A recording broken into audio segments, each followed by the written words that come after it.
유니슨하고 지금 유니슨 같은 경우는 61선하고 121선 낑겨서 계속 움직일 가능성 높다라고 했죠. 아마 이번에 뚫을 수 있을까? 이번에도 못 뚫을 것 같긴 해요, 느낌은. 그래서 그럼 유니슨 같은 경우 사실 보유자분들은 61선 보고 났을 때 최대한 비중을 줄여놓는 게 맞는 거예요. 내가 손실이라고 하더라도 일부라도 그냥 약간 손절 치고 아래로 빠지면 다시 잡고. 동국 SNC 마찬가지예요. 동국 SNC 그러니까 저탄소, 풍력 이런 쪽 애들이 정책 관련주로서 좀 움직임 보여줄 거고요. 다음 주? 빠르면 다음 주쯤 되려나?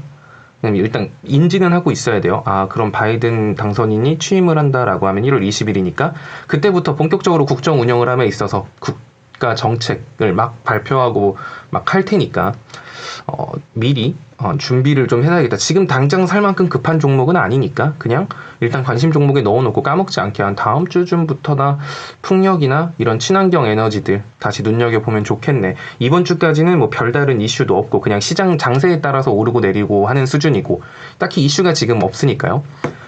자, 그리고 난 다음엔 일단은 취임을 하면은 이제 외교적으로도 다른 나라에서 막 연락하겠죠. 아, 뭐 미국 대통령 취임한 걸 축하한다. 뭐 중국에서도 입장 발표를 할 거고 이 나라 저 나라가 이제 미국한테 외교적으로 접근을 하겠죠. 또 미국 또한 다른 나라의 외교적인 이슈들이 많이 생길 거예요.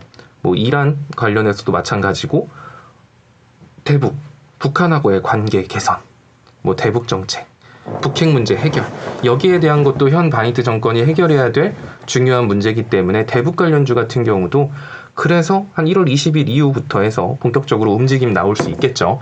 자, 그럼 대북주도 좀 눈여겨봐야 되는.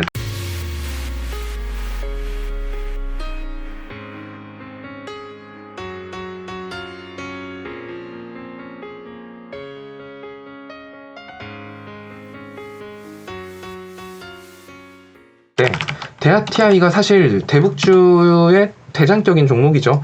자, 데아티아이 같은 경우는 솔직히 제가 이거는 기억 못한다라고 하면 영상도 안 본 거고 글도 안 본 거예요.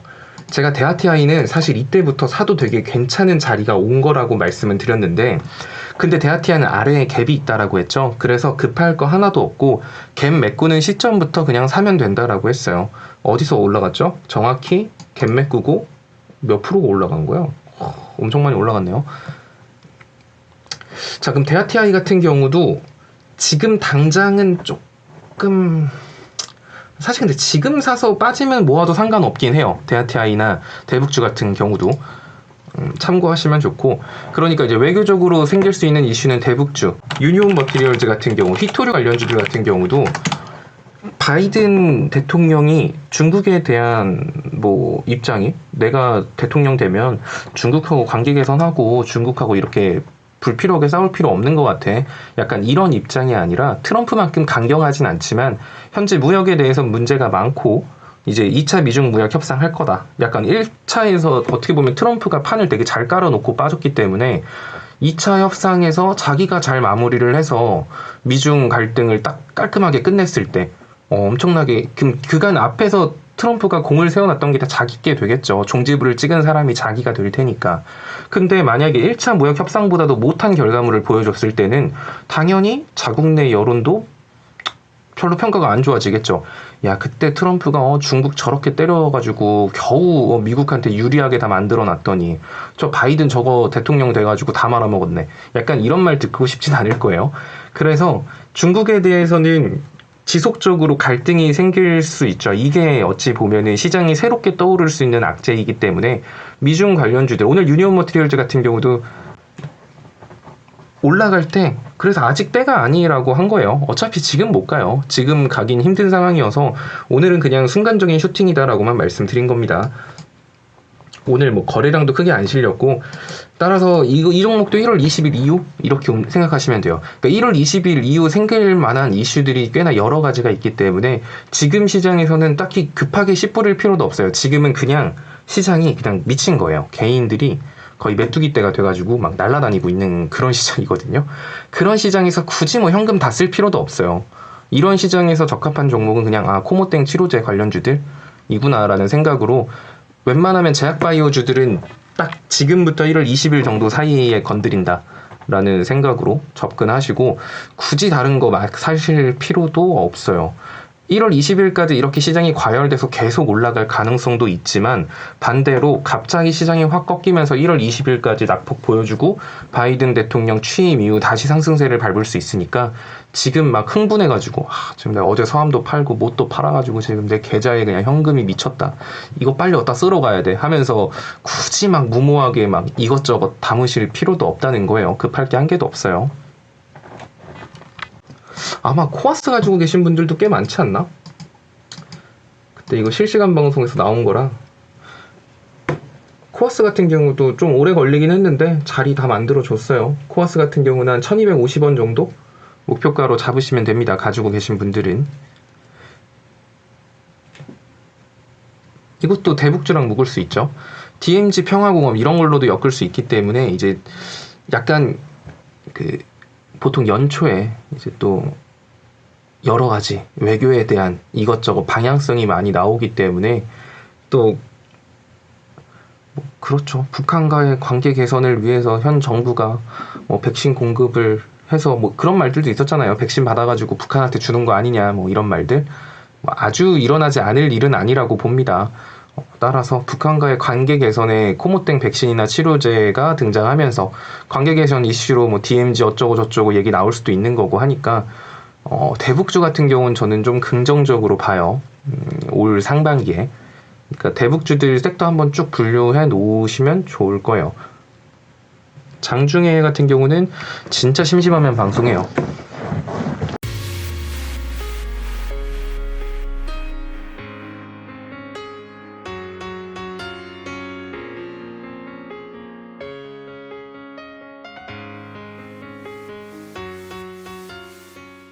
그 예방접종 대응 추진단 그거 8일날 하거든요.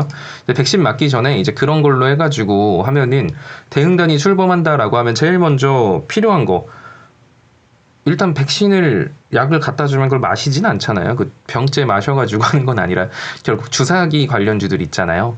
단기적으로 추가 상승폭 나올 수 있으니까 일단은 한 발 앞서서 먼저 좀 생각을 해야지. 오르고 따라잡기에는 지금은 윗골이 잘 빼요. 그러니까 미리 생각한다는 생각으로 이번 주부터 1월 20일 전까지 움직임을 보여줄 수 있겠구나라고 생각할 수 있는 건 주사기 관련주들. 세운, 메디칼도 그렇죠. 자, 그럼 이런 거 같은 경우도 자, 뒤에 받쳐주고 있는 거래량 있죠. 그리고 거래량 없이 자, 이때 떨어질 때는 거래량이 또 없었어요. 그리고 오늘 조금 거래량 실리긴 했는데 볼벤 상단 위로 못 올라갔습니다. 세운메디칼 같은 경우도 아마 지금 오늘 차트 딱 보시면 60분봉에서 61선 위로 안착 못하고 마무리한 거거든요. 이러면 다시 한 번 더 121선까지도 내려갈 수도 있고 60분봉상 하니까 한 6,300원, 6,400원 정도? 6,400원 정도까지는 흔들 수 있어요. 따라서 세운메디칼 같은 경우는 손절가를 잡는다라고 하면 이런 거는 대신에 위로 올라간다라고 하면 한 2%, 3% 올라가진 않겠죠. 이렇게 한 번에 한 7,500원, 막 7,400원 이렇게까지도 올라갈 수 있는 종목이니까 그러면 기대 수익률이 10%가 넘어요. 한 13%, 14% 되는 거라서 손절가도 사실 2%, 3% 타이트하게 끊으면 안 돼요. 그렇게 위로 이렇게 한 번에 칠 힘은 있는 얘들은 아래로도 크게 흔들기 때문에 손절가를 잡았을 때는 한 6,200원 잡을까요? 6,200원 잡으면 한 4, 5% 손절가 될 거예요. 4, 5% 손절가 될 텐데 한 4, 5% 손절가 잡고 들어가기엔 괜찮은 종목 같아 보여요. 근데 손절을 지키지 못했을 때는 손실이 커질 수 있으니까 이런 게 어떻게 보면 하이 리스크 하이 리턴인데 앞에 재료가 남아 있으니까 리스크를 조금 줄였다 뿐이지 아무래도 고위험군 종목은 맞아요. 대신에 돌아오는 수익도 좋은 종목이니까 세운메디칼 같은 경우도 그렇게 대응하시면 될 거예요. 이런 거는 막 1대1대1 매수 하면은 아래 이격도가 너무 높아서 막 1대1대1 해봐야 평단 조절도 안 돼요.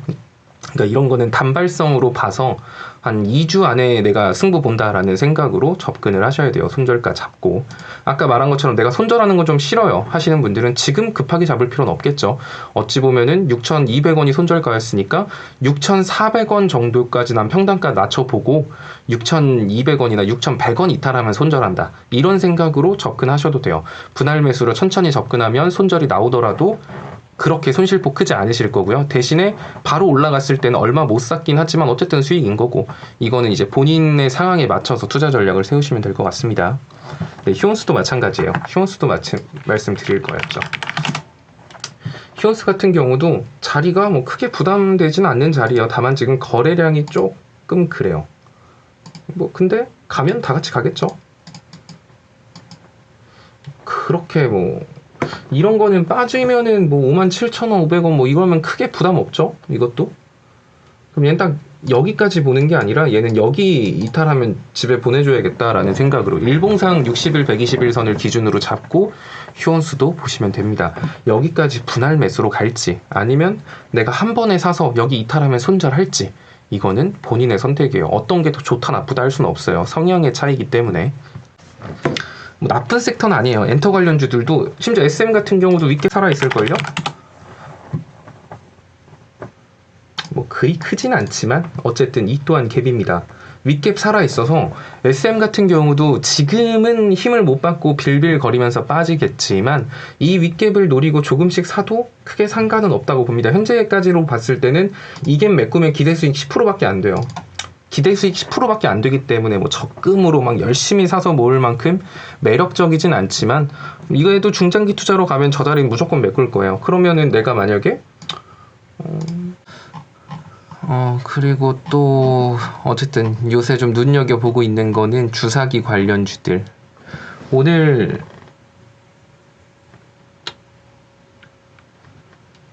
사실 서린바이오도 거기에 속하긴 하는데 콜드체인으로 움직인 거니까 서린바이오도 엄청나게 위로 날아가 버렸죠.